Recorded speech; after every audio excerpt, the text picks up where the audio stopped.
Stories don't define you, but how you tell them will. Hi, I'm Sarah Elkins, your host and your storytelling coach, to guide you and my podcast guests in collecting your most inspiring, meaningful stories so you can demonstrate your values, skills, and vision. Whether you're interviewing for a job, being interviewed for a podcast or other media, or if you're a leader who wants to truly connect, inspire, and energize any audience. For years, I've been talking about personal brand and the role storytelling has in building and demonstrating it internally and externally. Early in my exploration of this topic, my friend Joy shared a video with me. The link is in the blog post associated with this podcast. It's a psychoanalyst's breakdown of why the movie Spirited Away is a brilliant coming-of-age story. I loved this video. And though I've watched it many times and I started years ago, it continues to resonate with me. By watching it, I realized how critical it is to understand how we build our identity and what influences it. The video also triggered questions for me around how we find meaning in life, relevance. Putting those together with the concept of personal brand and storytelling is a natural complement. After all, the only way to create and maintain a consistent, genuine, and effective personal brand, the only way to ensure meaning and relevance in your life, is to develop clarity around your identity, your values, and your intrinsic motivations. In a wonderful conversation with my friend Jeff Eichler as part of his new podcast project on the topic of curiosity, I shared my interest in these concepts: identity, authenticity, and relevance. I shared a few stories that have contributed to my interest in these topics, and here's one I didn't share in that episode. My friend Anne called me, furious about a conversation she had with her brother's wife, Jane. Jane called to confront Anne about something Anne's mother had told her. When I asked Anne for details, we came to the conclusion that her mother had had the conversation with Jane because she was lonely, that she was unintentionally sabotaging Anne's relationship with Jane so that she could then be the one to mediate and fix the problem, offering her opportunities to talk to both women and to be a hero, to be relevant in their lives. Anne had been frustrated with her mother for a few years. Since her mother retired from a 40-year career with the U.S. Postal Service, she had been calling her at least twice each day with questions and requests that seemed pretty pointless. And a few months before this blow-up with Anne and Jane, her mother had invested a lot of money into a network marketing product and had no idea how to begin making that a business that would produce income. Anne was worried. She liked the product her mother was working with and knew and respected the person who had influenced her mother to try it. So it wasn't the business itself she was concerned about. It was that her mother's behavior seemed out of character. Over a couple of glasses of wine together, Anne and Jane came up with a plan to gently guide the mother and mother-in-law in making a business of her network marketing product. After that, it really didn't take long for the mother to start to be successful, to meet interesting, thoughtful people, and to develop enthusiasm around it. The calls with random, irrelevant questions stopped, as did the drama-producing conversations with Anne and Jane. Anne's mom's retirement left her feeling irrelevant. She didn't have kids to raise anymore. She didn't have aging parents to care for, or a professional job to contribute her expertise and energy. Her plan for retirement was to work in her garden, to spend time playing tennis and taking her yoga practice deeper, maybe to volunteer somewhere. But to that point, none of those things were satisfying her intrinsic needs, and she didn't even realize she was fulfilling her need for relevance by stirring up the relationship between her daughter and her daughter-in-law.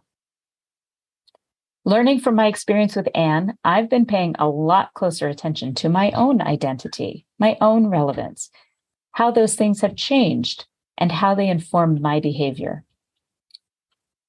As a communication coach, I derive relevance from my positive impact on individual and team clients that I work with. When an audience is clearly engaged in my keynote presentation, and I hear from participants that my words were meaningful to them, that my words inspired them to shift their mindset or behavior, I feel relevant, valued, and valuable to my community. What would happen if I suddenly couldn't do these things? Where would I find relevance? I've heard stories about athletes who have tragic, permanent injuries that prevent them from excelling at their sport or even doing them. And it often takes years for them to confidently and successfully shift their identity to something unrelated to that sport. Their identity was so wrapped up in the sport, the equipment, their teammates, and their competence that they feel completely lost when it suddenly isn't available to them.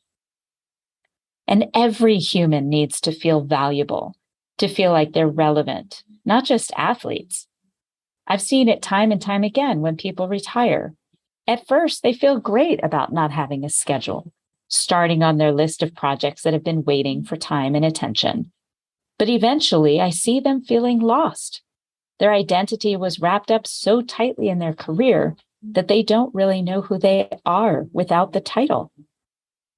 And often that need is fulfilled in less than desirable, productive ways.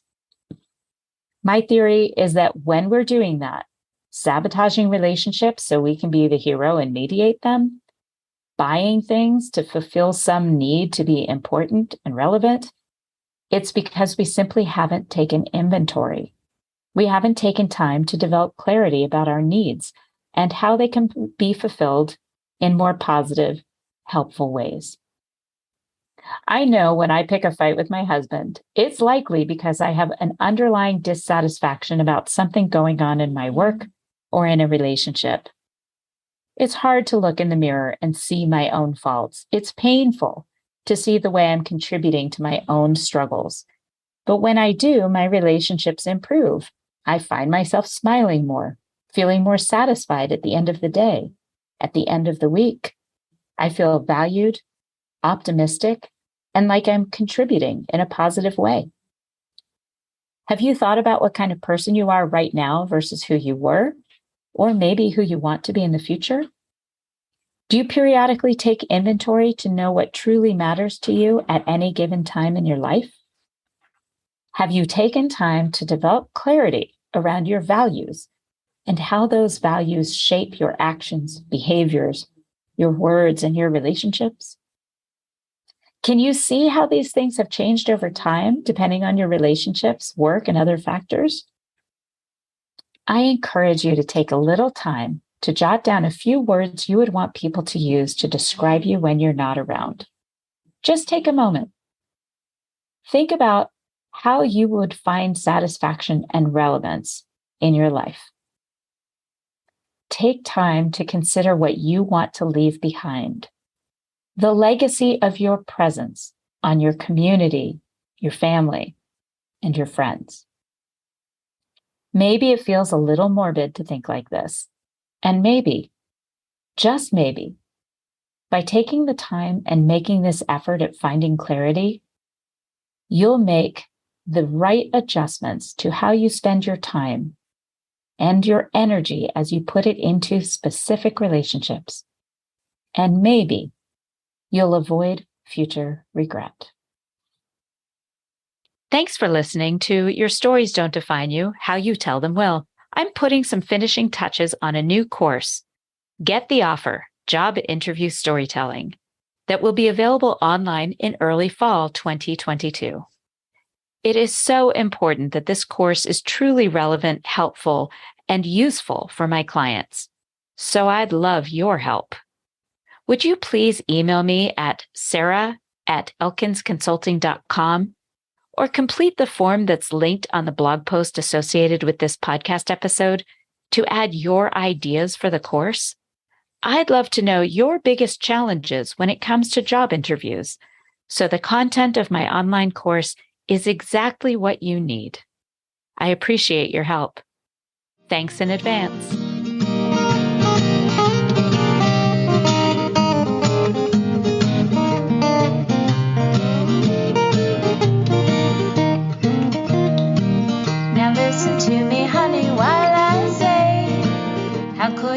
tell me that you're going away.